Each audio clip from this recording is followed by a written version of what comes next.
Do you ever feel guilty if you're not keeping busy? Maybe if you find yourself watching TV or you've not filled your day with productive activities. If you're feeling guilt all the time, stay tuned because this one's for you.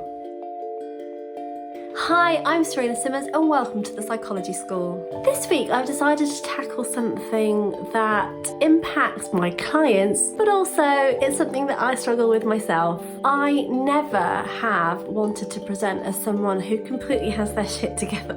There's, I think, a misconception that if you're a psychologist or a coach of some kind, that means you got it sorted. You're sussed, you're cool. No problems here, nothing to see. We're A-okay. It's just not true, it's a complete fallacy. I think it's really important and we have a responsibility as coaches and therapists and people in the kind of this industry to not present ourselves as being perfect. We're human too, and we struggle with all manner of things in our own lives. But the difference is that hopefully when you have insight, it means you do have an ability and a responsibility to actually work on that. So for myself, I try really hard when I identify issues in my behaviour or my thought patterns or my mindset. I work really hard on changing those things. So going back to the premise of this video, I talked about the guilt that people feel when they don't do anything. And like I said, this is something I've struggled with myself for a long time. If I'm not constantly busy, if I'm not doing something useful or productive, I get huge feelings of guilt. It might not sound like much of an issue, but it can really be a problem because it means that relaxing and taking time out can be really hard for me. And that's especially the case when you run your own business, because when you have your own business, as I do, you have to induce your own cut-off points to the work that you're doing. Otherwise, you'd be working from morning until night,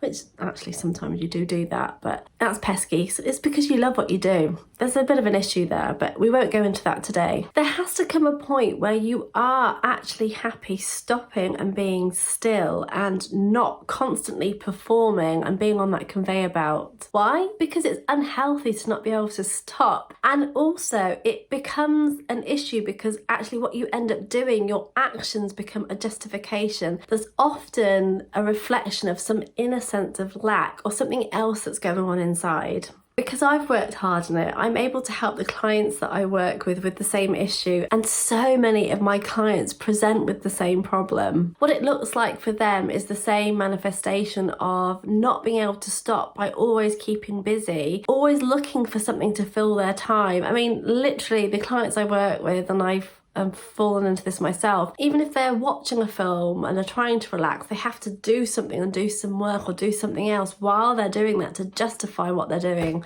for relaxing time. It's really interesting. Now, why am I, as a psychologist and a coach, even talking about this issue? You might not think it's too much of a problem. You might say, what's the problem? Chill out, sit down, relax, watch a film, go on holiday. When you can't relax and you've got this kind of constant on switch, there's something going on in the background that prevents you from thinking that you can stop. There's lots of different facets of this that we could focus on. It could be just that, like me, I really love my work, and so to some degree I just find it hard to turn it off because I love what I do so much. I always want to read about what I'm doing or watch things about my business or kind of be constantly involved in some part of it. But there's a bigger, like I said, a bigger underlying issue here, which is just not being able to stop and to not feel the guilt when we do stop. This is where I say it's really important to slow it down and look at what it is that's preventing you from just being still and to not engage in anything. If this resonates for you, there will be a reason that this is happening for you, and something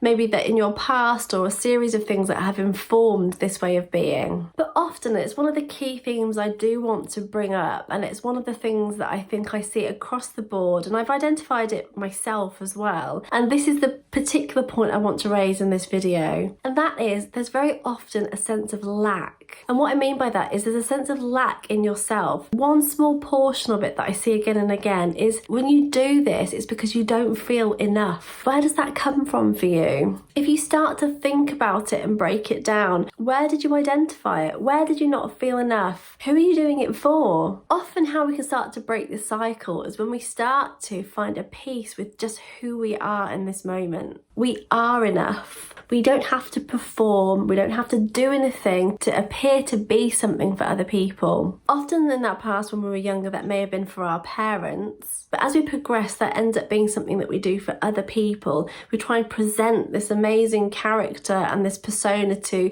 the people around us, our friends, our family, our peers. Getting a sense of actually being and feeling enough is a really healthy place to be, and often when we start to take on board that way of thinking and feeling, it can have us stop performing in that way and just relax into relaxation. If this is something that you struggle with, I really encourage you to consider and take on the concept and the feeling of being enough. When you start to feel enough, how will that impact your life? How will you feel? Who will you show up as in the world? I'm telling you that you are enough, and I really encourage you to try and take on that way of thinking and feeling from now on. I hope you found today interesting. And if you're someone that struggles with this, I really hope that you'll try this feeling of being enough on for size. It really can be life-changing. In the meantime, remember, if you like what you've seen, please do subscribe and also sign up to the newsletter, because every couple of weeks I share with you a new video and also some things behind the scenes. And I've got some really exciting new products and services coming your way post-COVID. So if you want to be the first to know about that, definitely sign up, because you'll be first on the list. Until then, I'll see you next week. Bye.